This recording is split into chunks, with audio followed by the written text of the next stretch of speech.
Hello hi నమస్తే అండి. Welcome back to my channel be like Banu.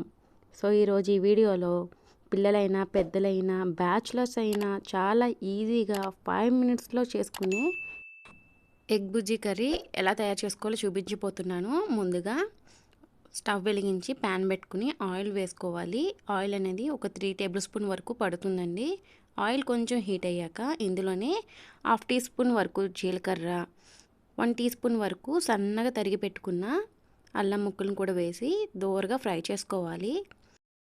అల్లం ముక్కలు బాగా ఫ్రై అయ్యాక ఇందులో సన్నగా తరిగి పెట్టుకున్న ఉల్లిపాయ ముక్కలు కూడా వేసుకోవాలి.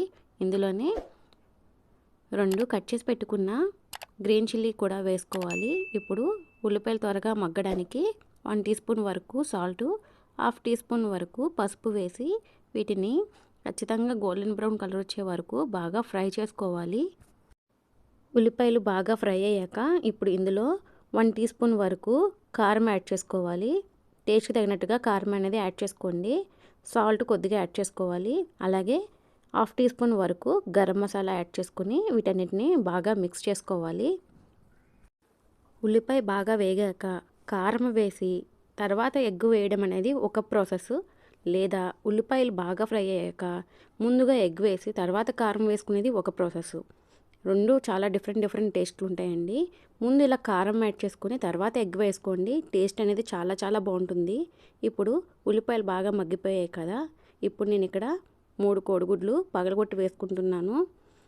ఉల్లిపాయలని ఇలా ప్యాన్ అంతా స్ప్రెడ్ చేసి తర్వాత ఎగ్ అనేది పైన వేయండి. ఎగ్ వేసాక 1 మినిట్ వరకు దీన్ని కదపకూడదు. ఇప్పుడు దీనిపైన మూత పెట్టి 1 మినిట్ వరకు అలాగా సెట్ అవనిద్దాము. ఆఫ్టర్ 1 మినిట్ తర్వాత దీన్ని మూత తీసి ఒకసారి మొత్తం అంతా కలిసేలా కలుపుకోవాలి. మరి ఎక్కువ కలిపేసినట్లయితే ఎగ్ అనేది బాగా చిన్న ముక్కలుగా అయిపోతుంది. ఒకసారి అలా కలుపుతూ ఉండండి అంతే.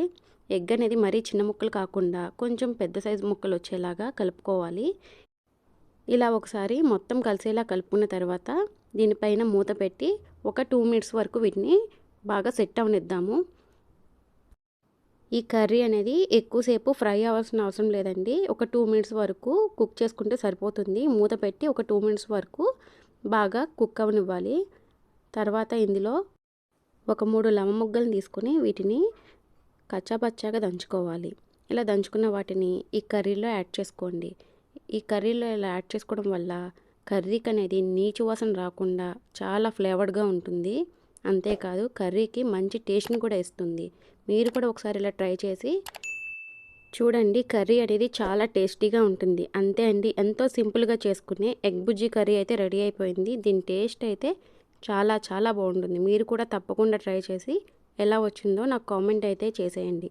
అంతకన్నా ముందు please like, share and subscribe to my channel. Thank you for watching.